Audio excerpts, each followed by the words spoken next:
Madinah TV. Bagaimana menasihati keluarga pasangan yang susah untuk beribadah?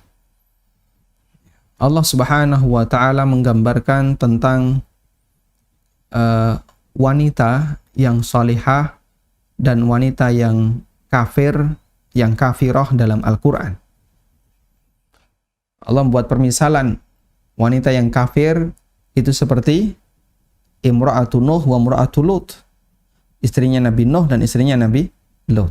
Kanata tahta abdaini min ibadina salihaini fakhanatahuma walam yughniya anhuma minallahi syai'a. Dia menjadi istri dua hambaku yang saleh, kata Allah, tapi dia mengkhianati suaminya. Walam yughniya minallahi syai'a. Dan keberadaan suaminya yang saleh itu sama sekali tidak memberikan manfaat bagi istri ini. Kemudian Allah membuat permisalan hamba Allah yang mukmin seperti istrinya seperti istrinya Fir'aun.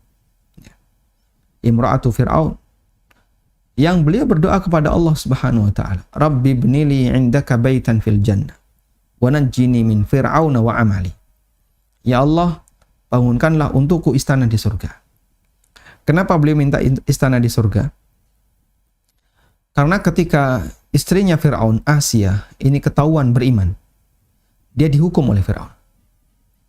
Pilih mana? Tetap jadi permaisuri, tapi kafir bersama Fir'aun, dan dia mendapatkan kerajaannya Fir'aun, bisa menikmati kerajaan Fir'aun, atau menjadi pengikutnya Musa, tapi dia harus dihukum bunuh, sehingga dia tidak bisa menikmati kerajaannya Fir'aun, bahkan mendapatkan hukuman dari Fir'aun. Dan beliau, wanita salihah ini, milih yang kedua. Baik, ini contoh gambaran. Kadang ada pasangan yang satu baik, yang satu buruk, dan itu tidak mengurangi kebaikan orang yang saleh di sana. Istri yang kafir yang menjadi pasangannya Nabi Nuh dan Lut sama sekali tidak mengurangi derajat Nuh dan Lut. Wanita salihah Asia yang menjadi pasangan Fir'aun tidak mengurangi derajatnya ketika dia berpasangan dengan suami yang kafir. Tayyib. Kita tidak membahas dari sisi hukum pernikahan antara lelaki yang muslim dan wanita kafir atau sebaliknya. Itu syariat masa silam. Tapi yang kita ambil pelajaran adalah dari sisi bagaimana iman dan kafir yang itu saling berseberangan, saling bertentangan. Mereka tinggal dalam satu rumah, tapi tidak saling mempengaruhi. Baik.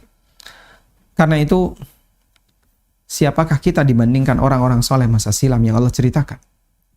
Jadi kalaupun Anda tidak bisa mempengaruhi suami, dulu Asia yang lebih solehah dibandingkan Anda tidak bisa mempengaruhi suaminya pula. Satu itu. Sehingga kita tidak menjadi orang yang merasa gagal dengan usaha ini. Yang kedua, terus bagaimana perbaikan yang bisa kita lakukan? Sebenarnya yang lebih paham tentang ini adalah istrinya sendiri. Karena yang paling tahu karakter suami itu istrinya. Yang paling tahu karakter orang tua, anaknya. Yang paling tahu karakter anak, orang tuanya. Dan begitu seterusnya. Orang lain malah tidak ngerti. Nah, kira-kira karakter suami ini seperti apa? Apa yang bisa memancing beliau untuk bisa dekat dengan Allah? Namun ada satu solusi yang sifatnya umum. Saya sampaikan ini solusi sifatnya umum karena berlaku bagi semua kasus. Yaitu arahkan kepada komunitas yang baik. Sehingga kalau suami punya komunitas yang baik, semoga komunitas itu bisa mempengaruhi beliau untuk jadi baik. Ya.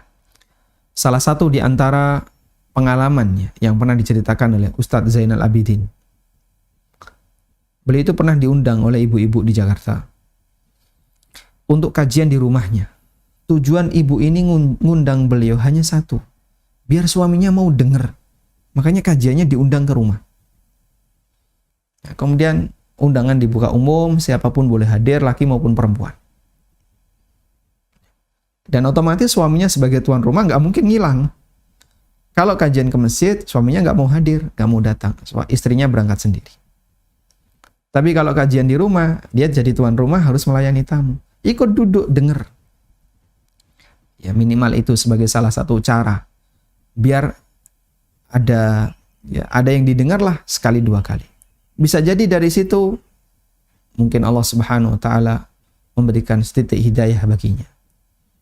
Lalu nanti bertahap, alhamdulillah semakin sempurna. Wallahu a'lam.